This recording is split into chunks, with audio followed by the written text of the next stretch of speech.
of the NOAA weather radio warning alarm. During periods of potentially severe weather, special receivers are activated to warn of the impending hazard. Tests for these receivers are normally conducted by the National Weather Service every Wednesday between 11 a.m. and noon. When there is a threat of severe weather on Wednesday, the test will be postponed until the first available good weather day. Reception of this broadcast and the warning alarm will vary at any given location.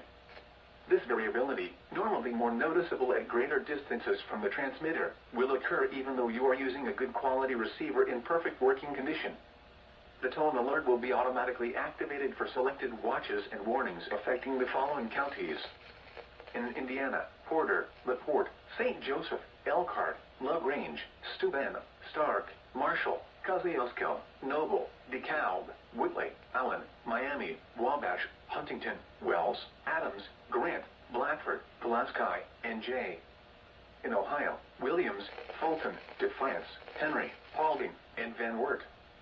And in Michigan, Berrien, Cass, St. Joseph, Branch, and Hillsdale. For more information, see our webpage at www.weather.gov/IWX and click on NOAA Weather Radio under Local Information. We now return to regular programming.